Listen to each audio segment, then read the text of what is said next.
thank you so much for that song service. My pastor, Njau. I don't know, I've known this pastor for long.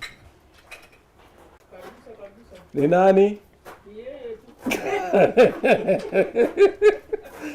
Pastor Njau. I don't know whether, was he a pastor in South Church? Anyway, he did. That was 1994, August 4th. So thank you, Pastor. You have targeted some of us. Come and say something before others come in.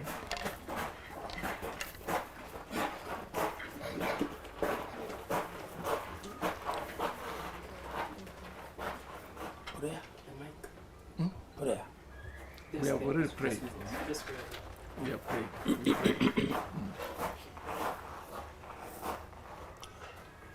Do you touch it? Yeah, you can take it. Like that? It's just a microphone, yeah. Okay. You know,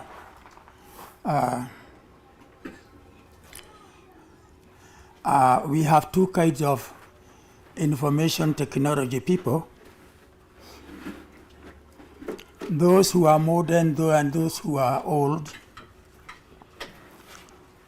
I belong to the old class who are called the BBC, not British Broadcasting Corporation, but born before computers.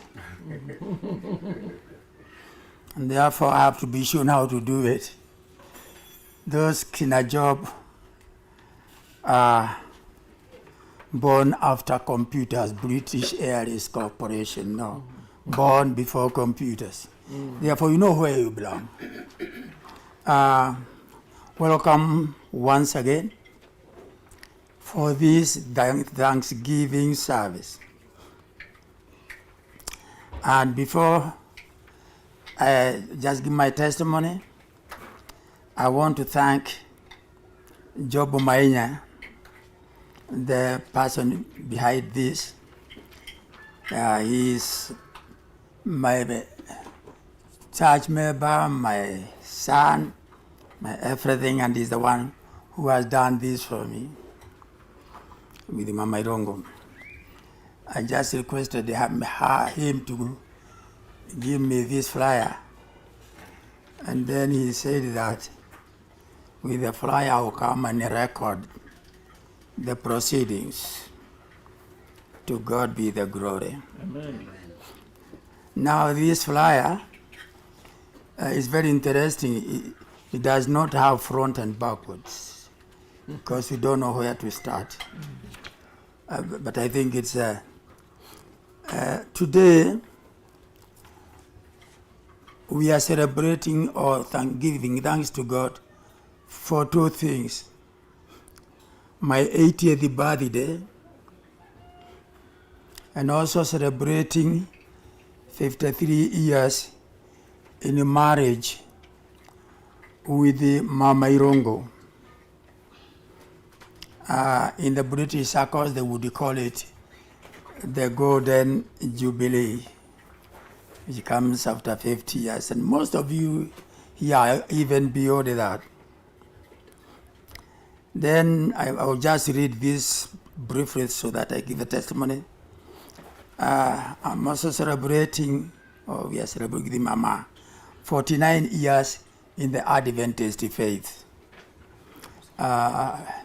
We accepted the Adventist faith in 1974, and we were even baptized together on the same day, the same pool. Amen. And then we have been in the Adventist faith. Brief history is that I was born on 15th March 1943. Mary Jerry's birth is 2nd October 1950. And we were married 53 years ago in 1970. My spiritual journey is that I accepted the Adventist faith in 1974, was called to the gospel ministry in 1981. In fact, the church called me to the ministry when I was old, coming to senior age because I was approaching 40.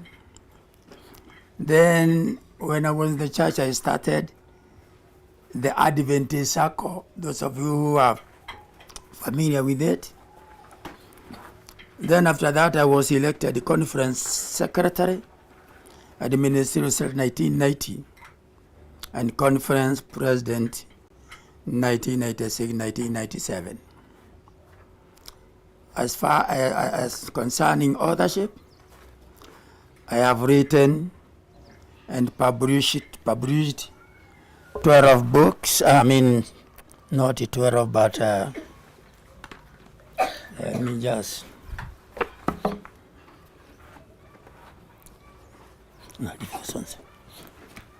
These are the books I have published.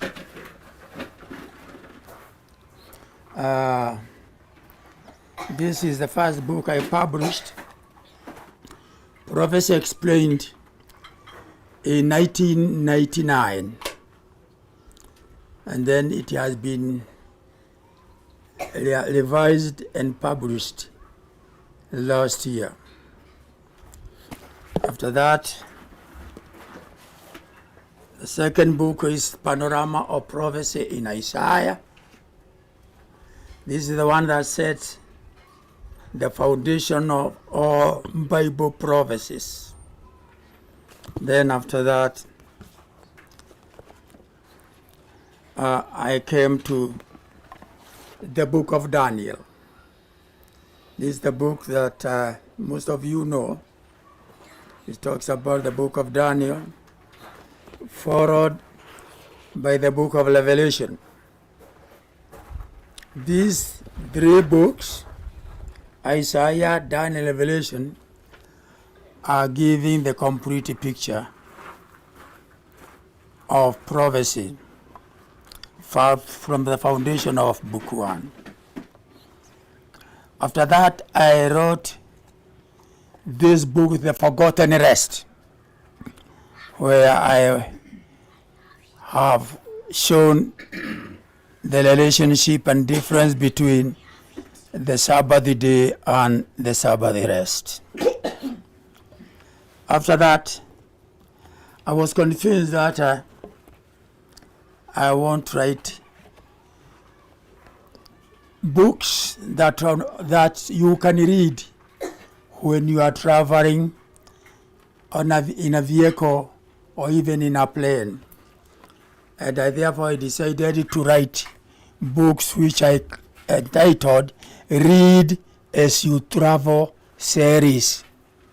When you are traveling, badala ya kusinzia ama wakati umesinzia unaamuka, you read a book like this. From here to Kisumu to Kisii utakuwa umemaliza na halafu hata unaweza kupatia mtu. This is the book, and I've written these two now are what we call unpublished books. They are called dummy, which means they are books but they are not published. And I produced it to The Missing Dimension, the story of Nicodemus.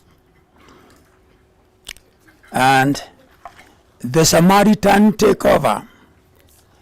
This is about how a woman who was just a sinner encountered Jesus Christ and became a preacher and took over Samaria for Jesus, where the disciples had only gone and bought only bread. When the woman went there, she converted the whole city of Sychar. And the message was simple, that come and see a man. That is the authorship. Now, saints, as I said, I'm here to thank the Lord and thank you for the opportunity that God has given me to come to 80th year. As I say that, I'm humbled because My senior pastors, Pastor Wangai and Pastor Njoroge, are older than me. Pastor Njoroge is older than me by more than 6 years. Pastor Wangai is over 13 years. And you can see, give this, that book, this one. These ones. Yeah, I did not, I forgot to tell you that this is a book in manuscript form, and this is Salvation Explained. It will take some time before it is edited and then re-edited until it will come to be published. Now, I've shown you that I'm a writer, but I'm not the only writer. Pastor Wangai has written this book, The Power of the Word. And in this book, this is where utaona sisi sote how the work has grown in Central Province or in Central Kenya. And when I was writing, I told Pastor Wangai, please don't go into the history without writing as a book. And because let me tell you that brain there has more than we can understand. And I told him that you are the think tank, you are the archive of the church. The story and the sermon you had in the morning, who would have told it? Now, when I became an Adventist in 1974, I went to Karatina Church, and Pastor Njoroge was the pastor there. And what he did is that there were some challenges in the church, and he did not want me to know about those challenges. And therefore, every time he barricaded me so that I don't know the challenges in the church. Churches have problems. And therefore, but I came to know it all. And he asked me, how did you know it? But most interesting is that when I was baptized, I went to him and I was asking him questions about righteousness by faith, the one you always hear me talk about. Saint Michira, it is from him. Okay. I disturbed him until one day he told me, Pastor Njau, be careful. I was not a pastor by then. Francis Njau, be careful so that you don't become more righteous than God. Therefore, then he gave me a book. This is my library. Christ Our Righteousness by A.J. Wagonham. That's the background. And therefore, after that, we have been together as senior minister until I retired. Then Pastor Wangai was the one handling that issue in Karatina with Pastor Bazara. How many of you know Pastor Bazara? The former union president. They were passing where I was growing tomatoes. And that's where then we came to know one another. And because he may not say it, he was the one, I think, who cooked this whole matter of me being a pastor. Because one day he came to Maragua when I was the head of the youth week of prayer, or the youth of Mount Kenya's churches were there. And then I had been elected one of the 3 elders of that church, and I had refused completely. And then when he came on the Sabbath to crown the message. He just was told, you know, Pastor, we have a problem here. One of our elders has refused to be ordained. And therefore, yes, who is this? It's Francis Njau. Is he here? Yes, call him. Then he called me. Then I looked at my pastor one guy, and he told me, what am I hearing? That you don't want to be an elder here. You know, I'm growing tomatoes, I'm in Sagana, blah, blah, blah. No, please. I'm asking you, you are saying that you don't want to be an elder. What about if you are given more heavier responsibilities than this? Then he said, kneel here. Na sasa ungekataa umokundekane. Mambo ya kukataa umokundekane. I knelt and he ordained me as an elder. That was around 26th March. No, 26th December 1980. 14th January, only after 2 weeks, then I see another pastor coming. I did not know that who is. And I discovered that it was Pastor Elijah Njage, the former conference president. Then I thought he has come for buying tomatoes because they are going to Karatina or whatever. Then he came and he found me there with the ladies who are helping me to sort out potatoes. He took from the pocket and he gave me an envelope. And he told me, that's your letter. It was the envelope was written, Pastor Francis Njau. I told the pastor, this is not my letter. Why? I'm not a pastor. I'm here in the garden. Me in the garden. He told me, read. Another omokundekane. Then I took it.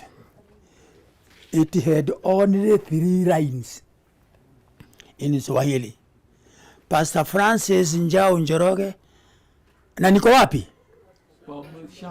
Na nyanya. Na kina mama.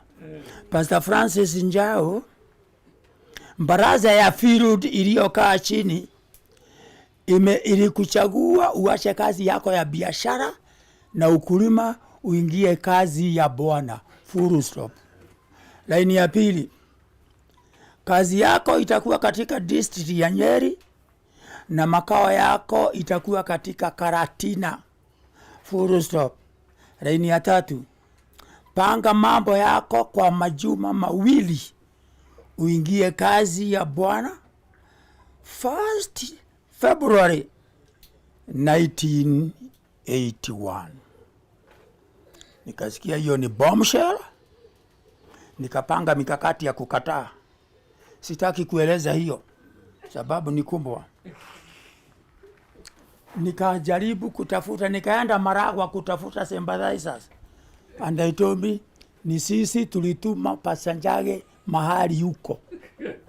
Hawakunjua, alifikiri huko Gathera, tukamwambia huko Sagana. Kwa hivyo usituletee mambo hapa.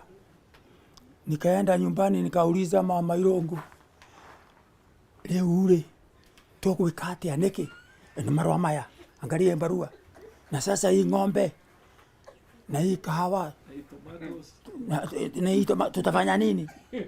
Nikamwambia mimi niamua siendi. Yeye mwenyewe akaniambia, wewe ndiwe ulinjiroga. Wakati ukuja kanisani si ulikuta watu kwa nini huku kimya? Kwa nini huku kimya? Wewe mwenyewe ndiye umejiitania. Na kwa hivyo utafanya nini? Nikamwambia kwamba wewe unafikiri tuweza kwenda kazi ya tuache hata mama. Akaniambia, sasa mimi sijui, lakini unakataa akuita katika kazi yake. Akikuita ufe, utakataa kufa. Nikasikia hiyo, sijasikia kutoka miaka yote. Ati Mungu anaenda kuita mtafanya nini? That's why I am here as a minister. That is the inaitwaje Saint Kiango, the cane that broke what? The camel was back. Kwa hivyo tumekuwa na yeye kazini, and that's why we are not only celebrating my birthday, but we are celebrating our 53 years of marriage. Kiangoi, it is by God's grace. Kuishi na stranger for 53 years. Mpaka nika convert, sasa she's no longer a stranger. Naye amekaa na nani? Na stranger 53 years. Why am I calling us namuita stranger? Kwani tulikuwa tumezaliwa na ndugu na dada? Mimi ni wa Kiambu na nilimutoa nyumba nene. Mimi ni wa Murang'a, nyumba nene Kiambu. Kwa hivyo ni ya kwamba this is a miracle of God, and that's why we have just called you with the mama. Tushukuru Mungu. Na nyaleo ngorogama.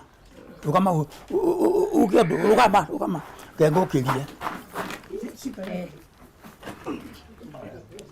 Unaona anavaa kimbaganda.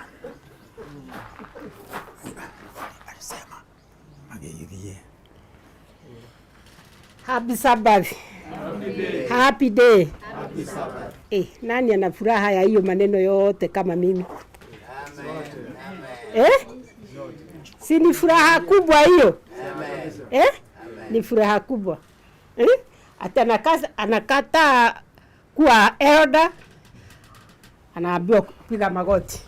Anakataa kwenda kazi ya Mungu, na ukiitwa kufe utaenda wapi? Utakataa Mungu akutoa hii dunia. Sasa nimwambia hiyo, kama utakataa kazi ya Mungu ujue utakufa, kwa sababu Mungu akikuita ukufe utafanya nini? Ninashukuru kwa hiyo miaka yote, naendelea kushukuru kwa nyinyi kuja tuserekee pamoja. Mungu aendelee kuwabariki. Thank you saints. Kwa hivyo yangu nimemaliza. May God bless you and may God keep us with Mama Irungo humble. And nimemaliza kwa kusema pale chini, to God alone be the glory. Amen. Thank you.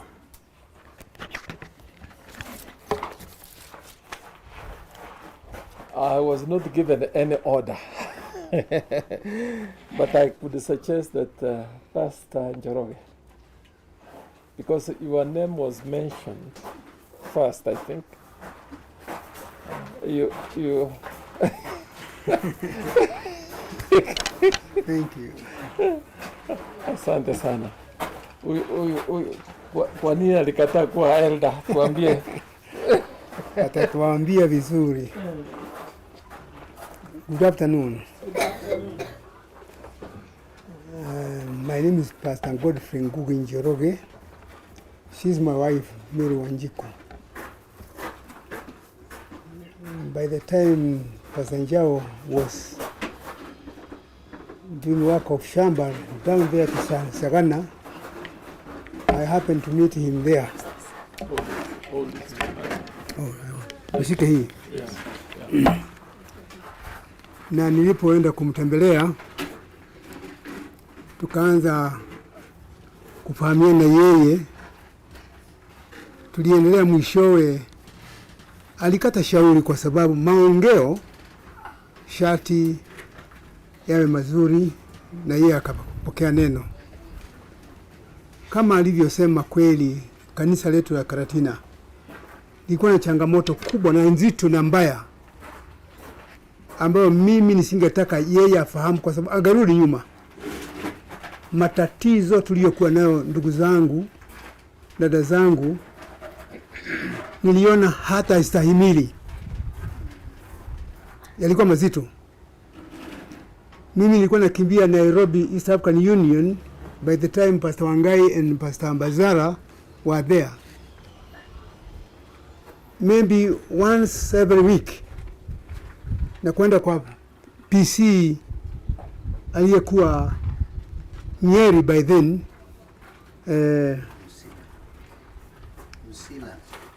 no, Nyachai alikuwa PC na ndio aliyekuwa pale DC aliyekuwa pale Nyeri, tukafahamia na yeye, ndipo tukawa kesi sasa ni hapa na pale. Nikifika Nairobi natumwa Nyeri, naenda kwa PC Nyachai, ananiambia nenda kwa DC. Mara nyingine, wakati mwingine ataniambia hiyo haitafika hapo. Anyway, kwa kifupi, Pastor Njau alipokea neno. Ningesema Pastor Njau was a special person, or a special member in the church. Mikutano yoyote ambayo ilikuwa inaitwa kwa conference pale ya wachungaji, iwe ni ya wazee wa kanisa, bila kutumwa na mtu yeyote, anajituma, anabeba chakula yake, anakuja anajipikia. Sijui alikuwa anapikia wapi. Alikuwa na kondisha, I don't know whether kukondisha au nini. What I did not interfere with ni kwamba yeye anakuja kwa mkutano kila siku na akose kwa mkutano. Uwe ni wachungaji, uwe ni wazee wa kanisa, shati afike katika mkutano huo. Hakualikwa. Yeye si mchungaji. Hata wakati kama si mzee wa kanisa anakuja katika mikutano yote ambayo ilikuwa inafanywa seminar. Kwa hiyo alifuatilia mikutano yote ambayo, maana I don't know what happened to him. Call yake ilikuwa ya pekee. Anajituma kutoka Maragwa, fare ni yake. Wazee wengine watumiwa fare ya kanisa, wachungaji watumwa na fare ya kanisa. Yeye ni peke yake. Kula hakuli ya chakula ya wengine. Anapikia sijui wapi huko nje. Ni mambo aliyofanya, I don't know. Wito wake ulikuwa ndani ambao sisi hatukujua. Hata kile nilikuwa nazuia asijue mambo ya Karatina, akaja kuyafahamu. 1981 nilipoitwa niwe ofisini pale kama stewardship director wa Central Kenya Field, Njau ndiye alialikwa na akaja akawa ndiye mmoja wa ametumwa kwenda kazi tangu wakati huo. Was it 1981? 81. Kwa hivyo ni nini mlinistaki kwa?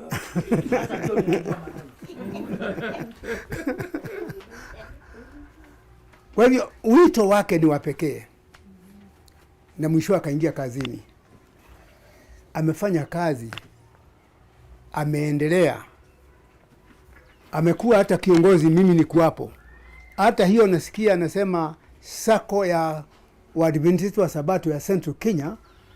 Mimi niko namba 18. Tulikuwa pamoja tukianzisha hiyo sako. Na imeendelea. Akawa kiongozi wake, chairman wake, ikaendelea. Alikuwa anawaita watu wa cooperative, minister of cooperative, wanakuja kwa sababu ya mambo hii ya sako na mambo mengine. Imeendelea mpaka sasa ina watu maelfu. Central Kenya, wengine wametoka hata Nyanza, wengine wametoka hata kwa union na wengine. Imeendelea. Msingi aliyoweka wa hiyo sako, nasema imefanya makubwa. Nashukuru kwa kuona familia hii, yeye na watoto wake wameshikilia hata imani mpaka hivi sasa.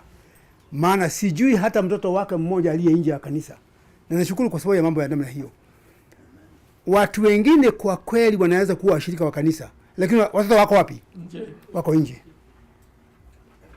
Kama Noa aliingia safina na watoto. Ndivyo na inafaa kila family iwe namna hiyo. Mambo haya nikiyaona, nashukuru Mungu kwa kuona mambo namna hiyo. Kazi ambayo Pastor Njau amefanya katika Central Kenya na kwingine kote ni kazi ambayo Mungu hata isahau. Yeye pia tumekuwa marafiki tangu tulipojuana, wakati alikuwa mshiriki wangu kule Karatina. Tangu hapo tukawa watu ambao wanapendana. Juzi aliponiambia nikampigia simu nikimhitaji, akaniambia nani, kabla sijasahau nikwambie, Sabato ya tarehe 18 uje kwangu na sitaki ukose. Baadaye akaniandikia message, akaniambia kitu ambacho sikuwa nakumbuka. Akaniambia, you are my first pastor when I become a Seventh Adventist Church member, and I would like you to come and say something kwa vile ilivyotendeka. Ninashukuru kwa mambo hayo. Wazee ambao mko hapa, vile ambavyo mwingine alivyosema na Pastor Wangai alisema hapa, tunapofika miaka hii tulio nayo, hata tusifikirie sana watoto wetu. Tufikirie nitafanyia Mungu nini wakati wa mwisho wa maisha yangu. Watu wana mali wengine, na kuna watu wanaopanga wakiwa na mali kuhusu, nitaachia mtoto hii, nitaachia mtoto huyu hii, nitaachia mtoto huyu hii, lakini asahau kumwachia nani? Mungu. Katika hali ya uzee kuna challenges nyingi najua, na haya yote mtu anaweza kujipanga mwenyewe bila kuambiwa na yeyote yule, kama vile Noa alivyoitwa na akapanga na watoto wake wawe pamoja, tusipoteze hata mmoja. Tusiwe kama Ruti. Ruti alipoteza mke wake, kila kilichotendeka ili apotee, I don't know, mtanieleza, pengine kuna maelezo zaidi ya ile vinavyofikiria, kwa sababu mimi nawaza tofauti na wengine. Nataka kusema hivi, wazee vile ambavyo mmepanga mpango huu wa kukutanika, nikasikia mna meet pengine once or twice a month. Hiyo ni jambo nzuri sana, na nashukuru Pastor Njau uliponiambia wakati wa corona. Mimi nakaa nyumbani, tumeanza kukutana wazee nyumba hii, na nikaona kweli wameanza.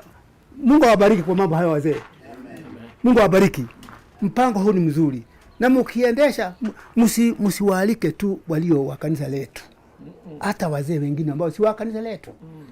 Niliona organization ya nyimbo ya wazee wanaimba nyimbo, wanaimba watu hata wa madhehebu mengine wanashirikiana, wanaimba na inatunza. Nilikuwa nasema hivi, kwetu kama kungekuwa na wazee wa namna hiyo, ningepanga mpango wa namna ili tuwe angalau wanaopenda Mungu wanashiriki pamoja na wanaimba nyimbo pamoja. Anyway, Mungu awabariki. Mungu awape neema yake. Pastor Njau, Bwana akubariki pamoja na mke wako sana sana kwa wito ambao mlioitika. Mungu akubariki mama kwa kazi ambayo mmefanya miaka hiyo yetu ya muda huo. Mimi sina mengi wa kuambia, lakini nashukuru nikiona Pastor Njau akiwa matunda ya kazi tuliyofanya. Tulikuwa na challenges nyingi kule Karatina. Mungu awabariki. Thank you, Pastor.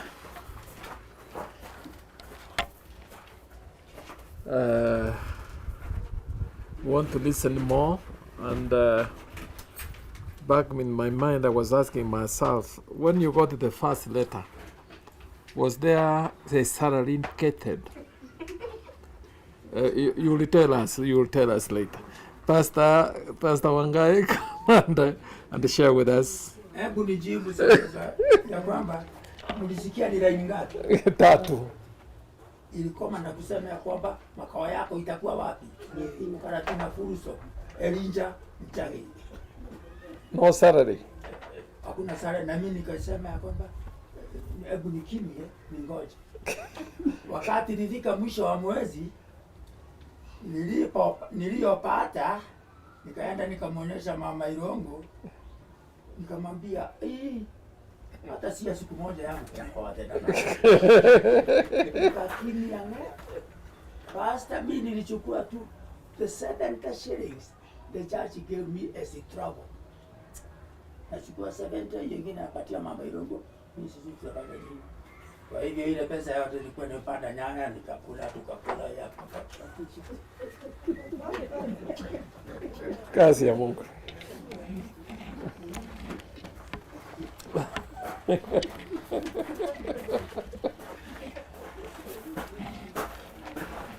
Pastor.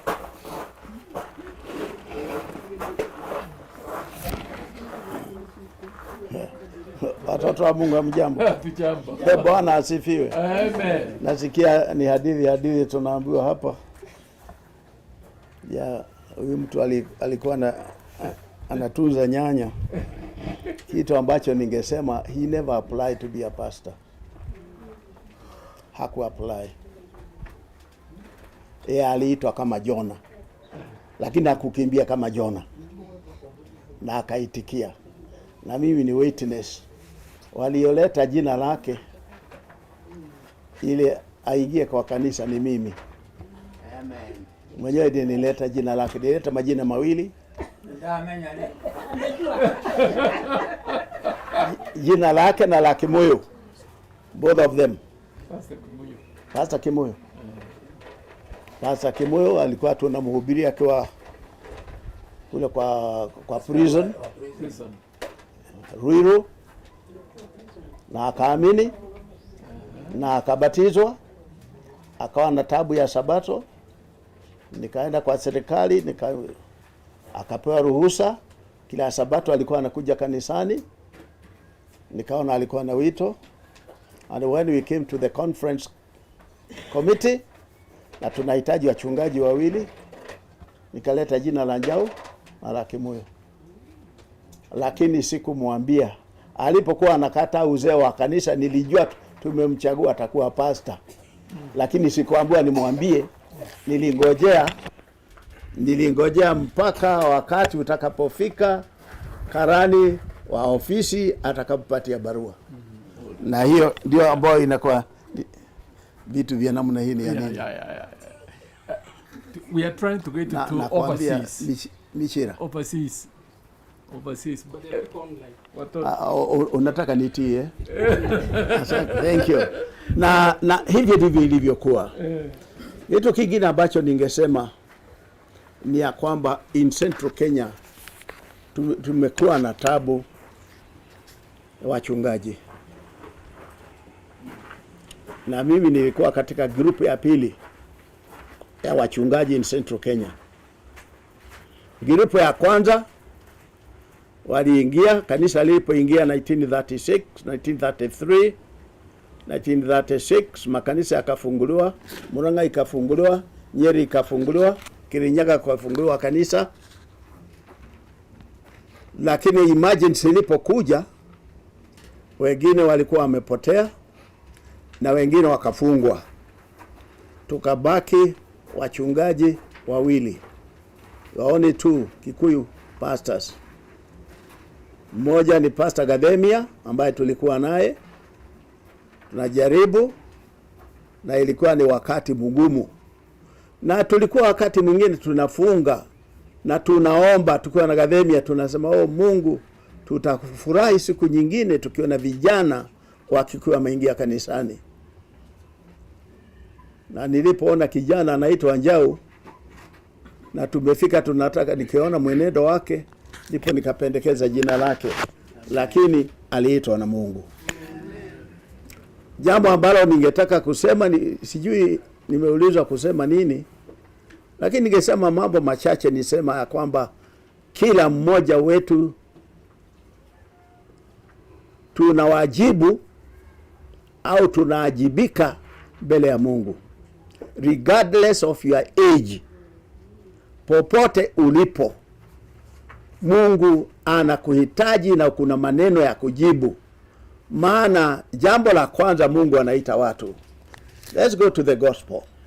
Yesu alipokuwa anatembea namna hii alipata wavuvi wawili. Akapata Petro na ndugu yake Andrea. Akamwambia, come and I'll make you fishers of men. Petro aliposikia ameitwa akaondoka na ndugu yake, wakaenda akamwita Philip. Akamwambia, Philip, tumempata Mesia, come. Philip akaja. Kukaa kidogo wakaenda kwa Philip, wakaenda akampata mwingine anaitwa Nathanieli. Nathanieli, come, tumempata yule ambaye Musa na manabii walizungumza, Mesia aliyezungumzwa na Musa na manabii. Nathanieli akauliza, anatoka wapi? Akaambia anatoka Galili. Na anatoka Nazareti. Akauliza, kuna kitu kizuri kinaweza kutoka Nazareti? Maana Philip hakuwa na maneno mengi ya kusema, akamwambia come ujionee. Alipokuja anakwenda kwa Yesu, Yesu akamwona akasema, angalia. Akamweka kidole na mnaangalia. Uyahudi kweli, Uisraeli kabili ambaye hana hila. Nathanieli alipokuja kwa Yesu akamuuliza Yesu, lakini ulinijuaje? Akamwambia, hata kama kabla Philip hajakuita nilikuwa nimekuona. Nathanieli akafuata. Kitu ambacho nataka kuzungumzia is come. Wewe umeitwa na Mungu. Na sijui umeitwa wapi. Hukuitwa uingie kanisani, ukalie viti, uweke joto kanisani. Umeitwa uwe mmoja watakaoingia mbinguni. That is the call. My call is to go to heaven. Wengine tunafanya kanisa, unakuwa kanisani, unafanya kama ukoo au ni kabila yako. That is not the call. My call is to go to heaven. Ndugu zangu, sijui kama tunaelewana. What is your call? Your call is to go to heaven. Mwito wako ni kuingia mbinguni.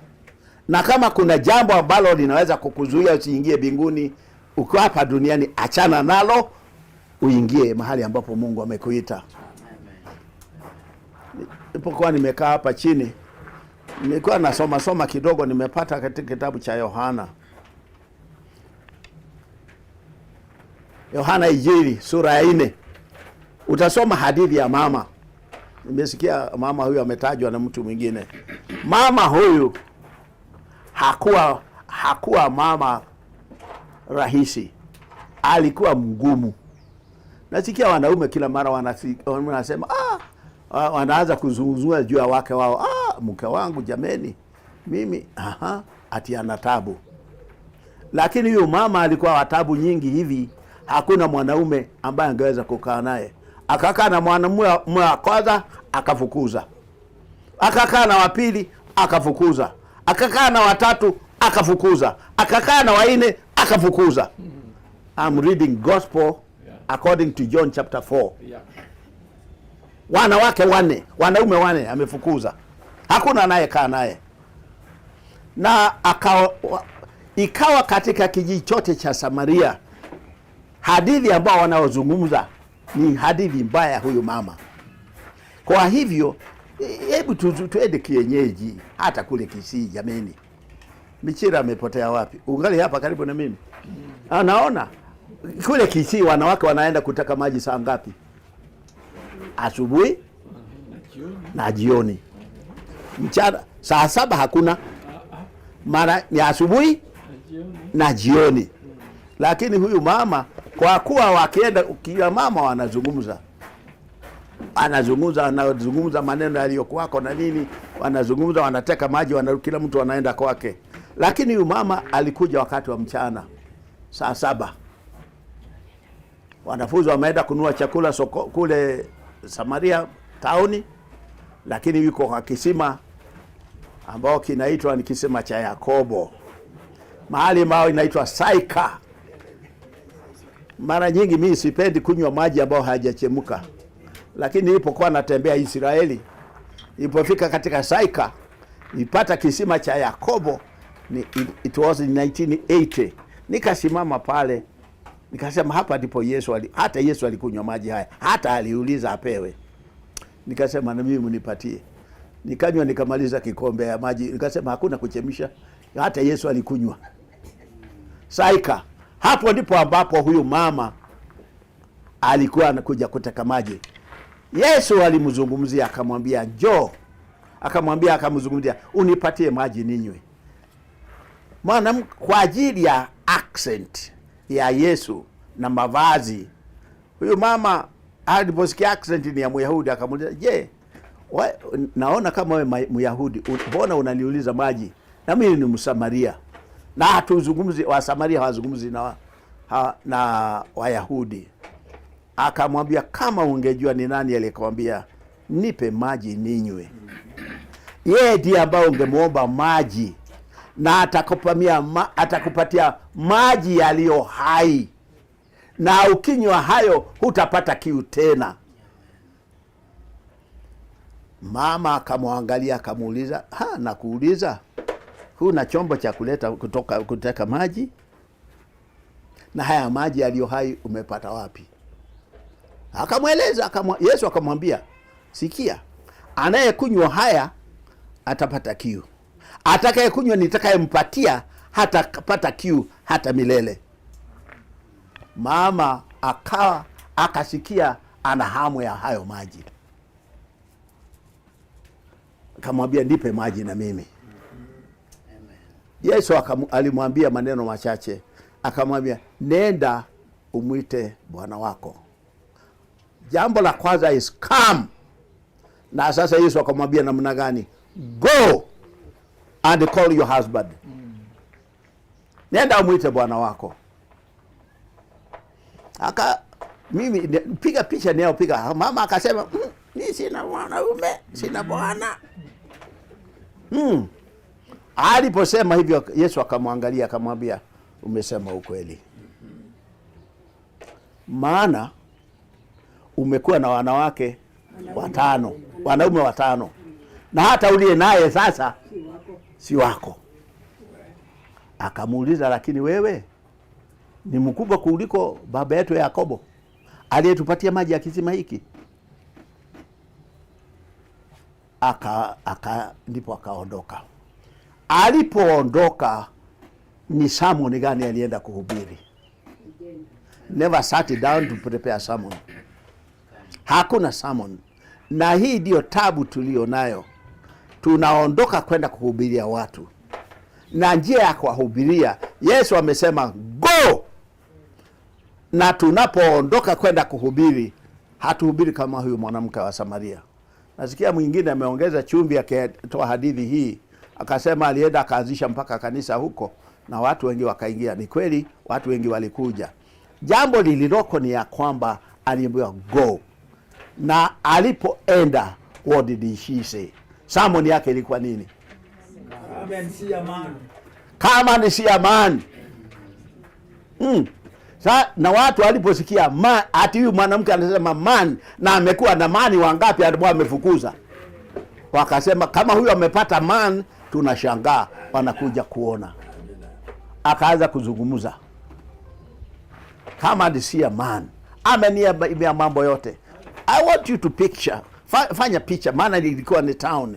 Angalia, anakimbia, anafuata River Road, anaenda anasema, "Njooni muone mwanaume ameniambia mambo yote niliyotenda." Je, angekuwa ni Mesia? Anaondoka anaenda another street. Hiyo ndio ilikuwa sermon yake. And that is witnessing. Hakusema mambo aliyosoma, anasema mambo aliyotendeka.